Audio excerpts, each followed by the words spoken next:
بسم اللہ الرحمن الرحیم۔ السلام علیکم۔ روزانہ واقعات سننے کے لیے اس چینل کو سبسکرائب کریں۔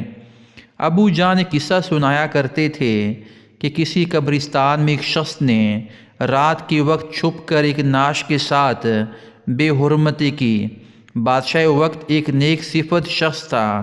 اس کے خواب میں ایک سفید پوش آدمی آیا اور اسے کہا کہ فلاں مقام پر فلاں شخص اس گناہ کا مرتکب ہوا ہے، اور اسے حکم دیا کہ اس زانی کو فوراً بادشاہی دربار میں لا کر اسے مشیر خاص کے عہدے پر مقرر کیا جائے۔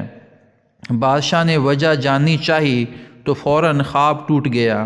وہ سوچ میں پڑ گیا۔ بہرحال سپاہی روانہ ہوئے اور جائے وقوع پر پہنچے۔ وہ شخص وہیں موجود تھا۔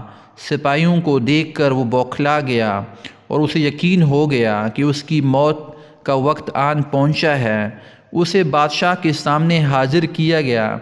بادشاہ نے اس کا گناہ سنا اور کہا، آج سے تم میرے مشیر خاص ہو۔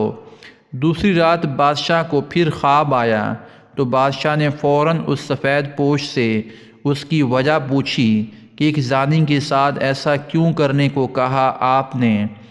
سفید پوش نے کہا، اللہ کو اس کا گناہ سخت ناپسند آیا، چونکہ اس کی موت کا وقت نہیں آیا تھا، اس لیے تم سے کہا گیا کہ اسے مشیر بنا لو تاکہ وہ عیش میں پڑ جائے اور کبھی اپنے گناہ پر نادم ہو کر معافی نہ مانگ سکے، کیونکہ اس کی سزا آخرت میں طے کر دی گئی ہے۔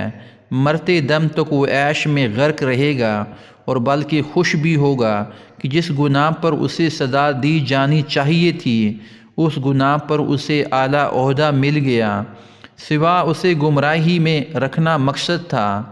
ابو اٹھے، میرے سر پر ہاتھ رکھا اور کہا، بیٹا، جب گناہوں پر آسانی ملنے لگے تو سمجھ لینا آخرت خراب ہو گئی اور توبہ کے دروازے بند کر دیے گئے تم پر۔ میں سن کر حیران رہ گیا۔ اپنے گریبان میں اور آس پاس نگاہ دوڑائی۔ کیا آج ایسا نہیں ہے؟ بار بار گناہوں کا موقع ملتا ہے ہمیں، اور کتنی آسانی سے ملتا ہے، اور کوئی پکڑ نہیں ہوتی ہماری۔ ہم خوش ہیں، عیش میں ہیں۔ سچ کا راستہ دشوار ہوتا ہے، اس میں بے شمار تکلیفیں ہوں گی، آزمائشیں، مصیبتیں سب ہوں گی، مگر گناہ کا راستہ ہمیشہ ہموار ہوگا۔ اللہ ہم سب کو ہدایت دے، آمین۔ جزاک اللہ خیرہ۔